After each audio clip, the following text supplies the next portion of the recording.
Today solve class 7th mathematics exercise 6.5 question number 5 से solve करेंगे। ठीक है, क्योंकि हम लोग पार्ट 1 में 1 से 4 तक सॉल्व कर लिए थे। आज की इस वीडियो में क्वेश्चन 5 से सॉल्व करेंगे। क्वेश्चन 5 है, a tree is broken at height of 5 metre from the ground and its top touches the ground at the distance of 12 meter from the base of the tree. Find the original height of the tree. यानी यहाँ पर original height of tree का height बताना है। ठीक है, देखो इस क्वेश्चन को करने के लिए सबसे पहले आपको फिगर बनाना होगा जो क्वेश्चन कह रहा है। ठीक है, आइए हम एक पेड़ बनाते हैं। ये देखो, पहले तो समझो ये हमारा ग्राउंड हो गया। ठीक है, ये क्या है, ग्राउंड हो गया और ये पेड़ है। ठीक है, और ये पेड़ जो है ना, यहाँ से यहाँ का डिस्टेंस जो है 5 मीटर और इसके जो ऊपर वाला डिस्टेंस है, इसके ऊपर वाला जो पेड़ है यहाँ से क्या हो रहा है, ये ब्रोक हो रहा है, मतलब टूट जा रहा है। और ये टूटा हुआ भाग जो है टूट करके ये ज़मीन को छूने लग जा रहा है, इस ज़मीन को छूने लग जा रहा है। ठीक है, और ये जो ग्राउंड का लेंथ है वो दिया है 12 मीटर। ठीक है, और यहाँ से जो पेड़ है ऊपर वाला टूट करके भाग ऐसे ज़मीन पर सट गया है। ठीक है, ये क्वेश्चन कह रहा था। अब इसका नाम देते हैं ए बी और ये सी, और ये यहाँ से बी से लेकर यहाँ तक इसका नाम देते हैं ए डैश। यानी ए डैश ले बी तक ये क्या है, पेड़ की ऊंचाई है, हाइट है। ठीक है, और यहाँ से टूट करके आधे पर से पेड़ क्या हो रहा है, ज़मीन को छूने लग जा रहा है। ये क्वेश्चन कर रहा है। और यहाँ पर जो हाइट जो बना रहा है, यहाँ पर एक 90 डिग्री का एंगल बना रहा है, क्योंकि ये क्या है, एक राइट एंगल ट्रायंगल है। ठीक है, बात समझ में आया। तो हम यहाँ देख रहे हैं इस फिगर से कि ए बी सी जो है एक राइट एंगल ट्रायंगल है। ठीक है, जिसमें ए बी दिया 12 मीटर और बी सी दिया 5 मीटर। तो आपको ये फाइंड करना है। ये फाइंड करके जो ये जो टूटा हुआ भाग है यही होता है, यही पार्ट तो है। ये जो पेड़ था ये टूट करके जो नीचे गिरा हुआ है, यदि इसको पता कर लेंगे तो हमें ये पता चल जाएगा। उसके बाद हमें पेड़ का हाइट पता करना है। तो पहले से यहाँ का 5 मीटर है और यहाँ का डिस्टेंस आ जाएगा, दोनों को ऐड कर देंगे, पेड़ की हाइट निकल जाएगा। ठीक है, तो लिखेंगे solution the triangle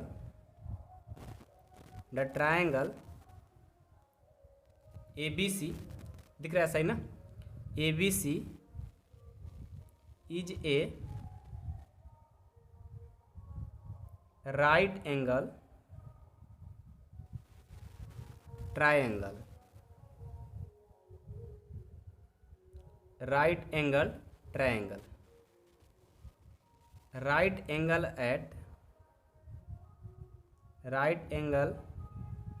eight B. देखो यहाँ पर जो बी है एक राइट एंगल ट्रायंगल है। ठीक है, अब इसमें क्या क्या गिवन है, ए बी जो है ये आपको दिया है 12 मीटर। ठीक है, बी सी दिया है 5 मीटर। ठीक है, तो हम क्या करेंगे, इन ट्रायंगल में चलेंगे, in triangle A B C. ठीक है, ए बी सी, तो क्या हो जाएगा, यहाँ पर हम लगाएंगे पाइथागोरस थ्योरम। पाइथागोरस थ्योरम क्या कहता है कि hypotenuse square equal to base का स्क्वायर प्लस परपेंडिकुलर का स्क्वायर, जो कि पिछले क्वेश्चन में लिखवाए थे, पिछले पार्ट 1 में। ठीक है, हाइपोटेनस क्या है, हाइपोटेनस यानी AC है, यानी बड़ी लाइन क्या होता है हाइपोटेनस, और ये क्या होता है परपेंडिकुलर, नीचे वाला बेस होता है। तो ये तो आपको नहीं दिया है ना, यानी A से C क्या है, एक हाइपोटेनस है, तो जिसका गिवन वैल्यू नहीं है तो हम उसको AC ही कर लेते हैं। AC मतलब यहाँ से यहाँ का पॉइंट जो नाम है AC हमने दे दिया। B तो आपको पता है बेस 12, इसको हमने 12 का स्क्वायर कर लिया। परपेंडिकुलर भी गिवन है 5 का स्क्वायर हो गया। यहाँ से AC का स्क्वायर इक्वल टू 12 का स्क्वायर 144 और 5 का 25 हो गया। ठीक है, अब यहाँ से AC का स्क्वायर इक्वल टू, दोनों को ऐड करेंगे 169 आ जाएगा। अब स्क्वायर इधर आएगा तो रूट लग जाएगा, AC इक्वल टू रूट अंदर 169, यानी इसका जो रूट होगा वो हो जाएगा 13, यानी हमारा जो AC आया, ये जो आया ये 13 मीटर आया। तो ये जो 13 मीटर आया इसका भी वही लेंथ होगा, ये भी यानी 13 मीटर। हमें यहाँ से यहाँ तक पेड़ की क्या बताना है, हमें पेड़ की हाइट बताना है। तो लिखेंगे हेंस द टोटल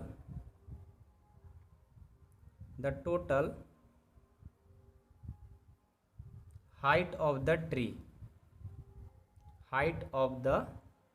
ट्री क्या होगा टोटल हाइट, बी से सी प्लस सी से ए डैश। तो बी से सी कितना 5 मीटर और सी से ए डैश 13 मीटर, दोनों को जोड़ देंगे कितना आ जाएगा 13 मीटर, आपका आंसर हो जाएगा। आई होप कि आप लोग को क्वेश्चन 5 समझ में आ गया होगा। अब हम 6 देखते हैं। 6 देखो है angles Q and R, angle Q and R है of a triangle PQR are 25 degree and 65 degree. Right which of the following is true. देखो ये आपको गिवन है, तो आपसे पूछा जा रहा है कि फर्स्ट है कि PQ² plus QR² equal to RP² true है, कि PQ² plus RP² equal to QR² true है, कि RP² plus QR² equal to RP² true है। तीनों में से बताओ कौन सा ट्रू है जब ये गिवन है पहले से Q एंड R, Q है 25 एंड R है 65 डिग्री। तो बताओ कि इसमें से कौन सा कंडीशन सही होगा। ठीक है, तो देखो इसमें से हम कैसे बताएंगे सही होगा। तो जिनका देखो यहाँ पर जो एंगल 90 डिग्री का बन जाएगा उसको हम फिर क्या बोल सकते हैं कि वो ट्रू है। कैसे पता करेंगे आइए हम देखते हैं। सबसे पहले लिखेंगे इन ट्रायंगल PQR। ठीक है, तो आपको पता है ना कि ट्रायंगल के सभी एंगल का जो सम होता है वो क्या होता है 180 होता है। तो यहाँ पर 3 एंगल बन रहा है, एक P, एक Q, एक R। तो लिखेंगे एक एंगल बन रहा है PQR, ठीक है, और एक एंगल बन रहा है QRP, और एक एंगल बन रहा है RPQ, और इन तीनों का सम क्या होता है 180 होता है। आपको पहले ही पढ़ाए थे। ठीक है, ये तो सबको पता है। तो अब देखो तो PQR यानी Q जो बीच में एंगल बनता है वही एंगल होता है हमारा। तो Q है 25, इसको लिख लेंगे 25। R कितना है 65 प्लस हमें ये तो नहीं गिवन है P, तो हम इसको क्या करेंगे ज्यों का त्यों ही लिख लेंगे, और ये 180। अब इन दोनों को ऐड करेंगे तो कितना होगा 65 और 25 90 degree plus angle RPQ equal to 180 degree. अब यहाँ से angle RPQ equal to 180 degree, और ये प्लस इक्वल के साइड जाएगा तो माइनस हो जाएगा। तो एंगल RPQ इक्वल टू हो जाएगा ये 90 डिग्री। क्या हो जाएगा 90 डिग्री। ठीक है, अब ये जो 90 डिग्री आया तो क्या बन रहा है एक राइट एंगल बन जाएगा। तो फिर बोलेंगे इसे इस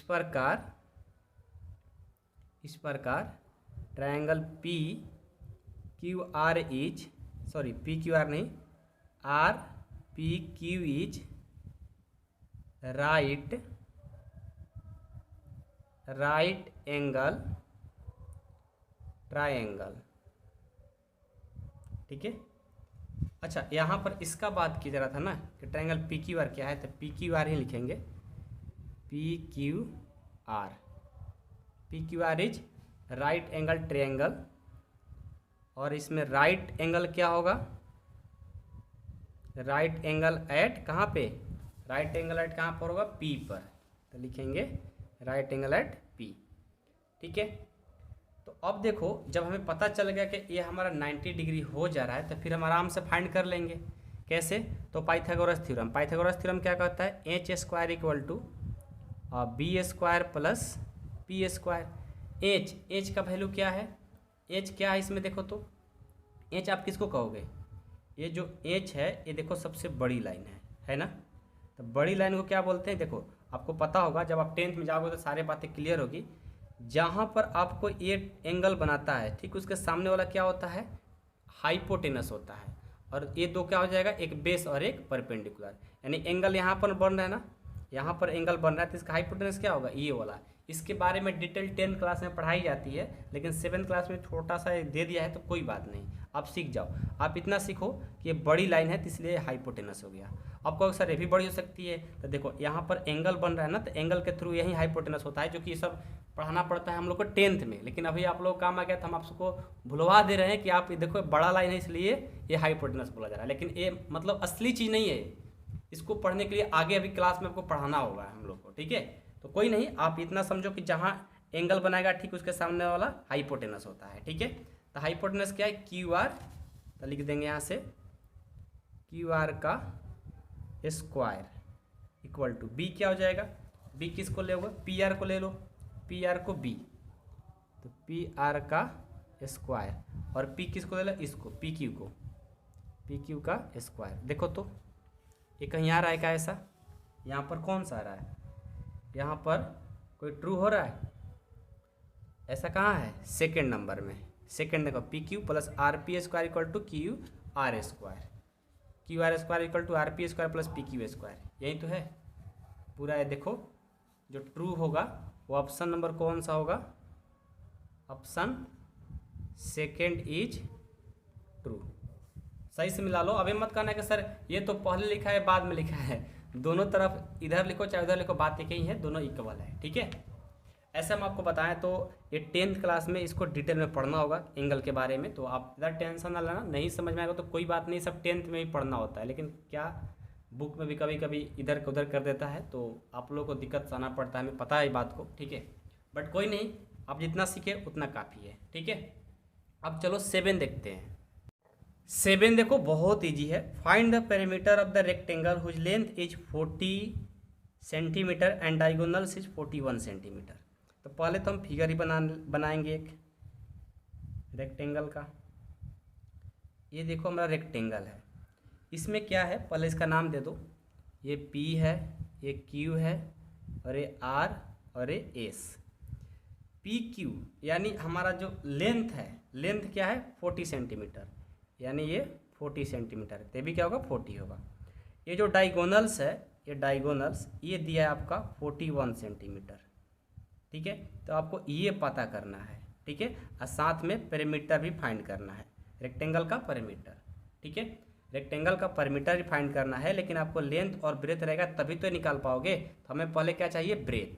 तो ब्रेथ को हम लेट कर लेते हैं कि ये नहीं दिया है तो x, ठीक है। तो यहाँ लिखेंगे जो जो गिवन है उसको लिख लेंगे, गिवन डायगोनल्स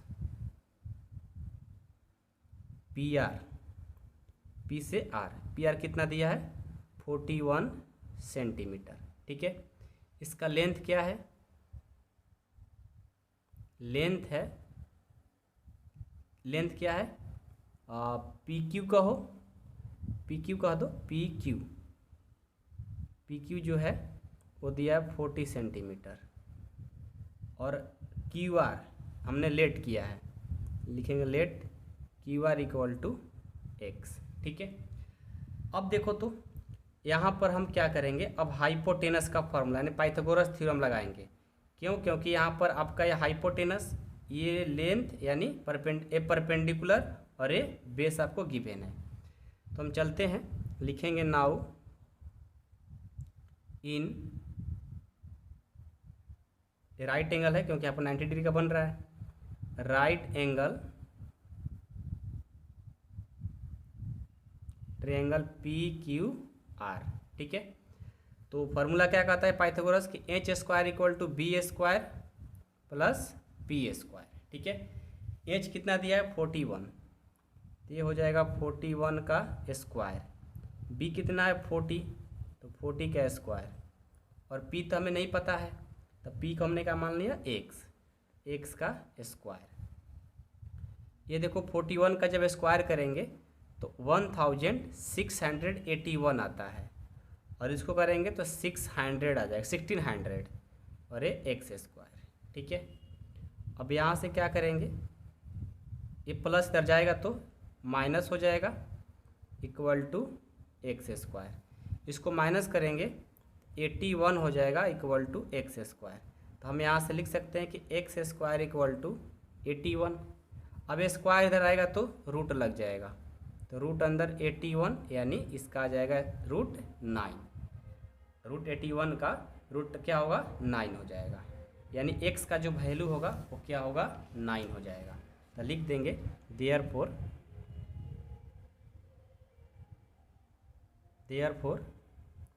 the breadth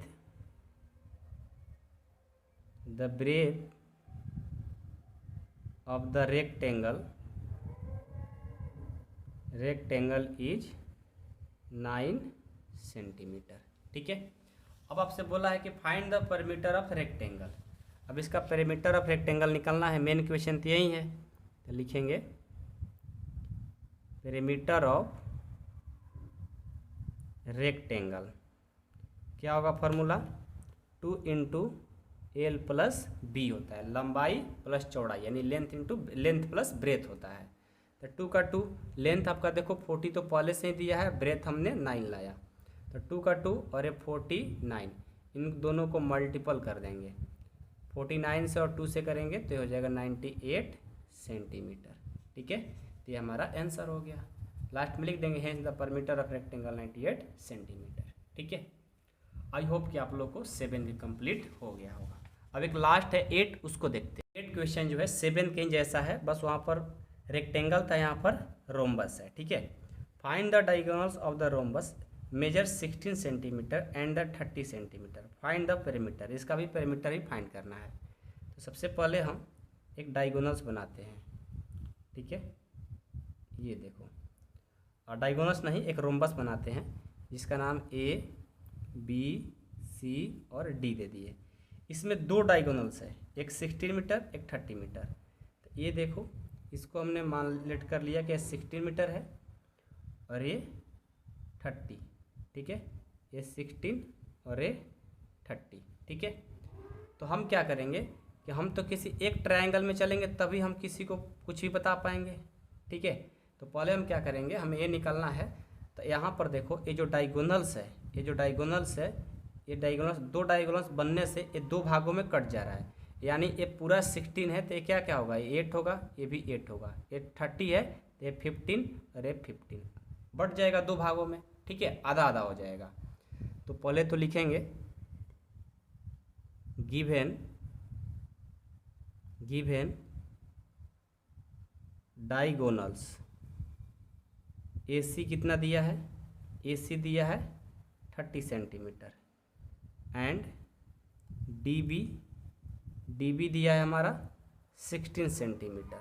ठीक है, तो हम क्या करेंगे, सबसे पहले इसका यहाँ से इसका नाम देते हैं O, यानी हाफ इसका यहाँ से यहाँ का निकालेंगे लेंथ। ठीक है, यानी मान लो कि हमें निकालना है OD, O से D, तो क्या होगा, OD जो होगा वो क्या हो जाएगा, OD जो होगा ये पूरा DB को 2 भागों में बांट रहा है, DB/2, यानी DB यहाँ से लेकर यहाँ तक क्या है 16, तो 16/2 यानी ये जाएगा 8। तो देखो यहाँ से यहाँ का लेंथ 8 हो गया। पहले भी आपको बता दिए हैं, लेकिन एक बार निकाल कर भी दिखा देते हैं ताकि आपको बाद में पता ना पड़े। अब यहाँ से यहाँ का निकालते हैं OC का।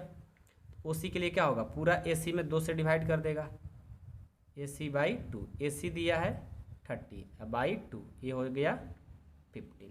ठीक है, ये सेंटीमीटर और ये भी सेंटीमीटर। ठीक है, अब देखो तो ये आ गया 8 और ये आ गया 15।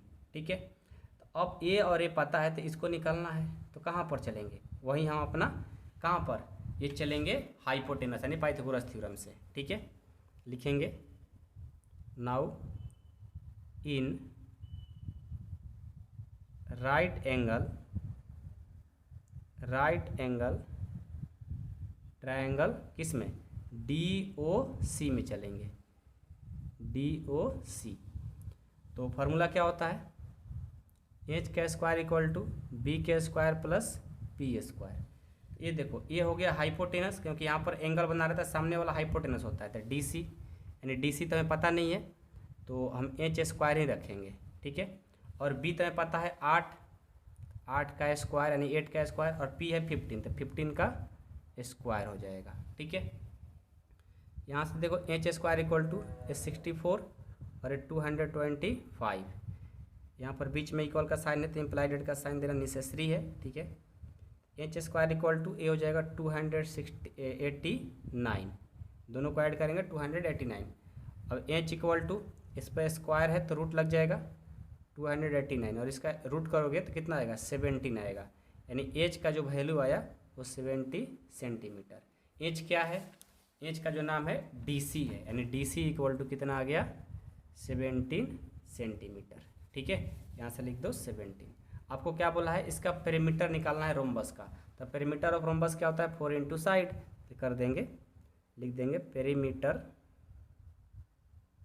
पेरीमीटर ऑफ रोम्बस क्या हो जाएगा 4 इंटू साइड, तो 4 का 4 साइड है 17, इसको मल्टीपल करेंगे तो हो जाएगा 68 सेंटीमीटर, ठीक है। तो लास्ट में लिख देंगे इस प्रकार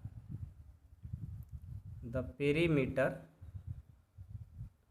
perimeter of rhombus is 68 centimetre answer, ठीक है। इसी के साथ हमारा एक्सरसाइज 6.5 भी कंप्लीट होता है और चैप्टर 6 भी कंप्लीट होता है। अब हम लोग चैप्टर 7 में चलेंगे, ठीक है। उम्मीद करता हूँ वीडियो पसंद आएगा तो वीडियो को लाइक कर दीजिएगा, चैनल को सब्सक्राइब कर दीजिएगा, अपने दोस्तों में शेयर जरूर करिएगा। Thank you so much.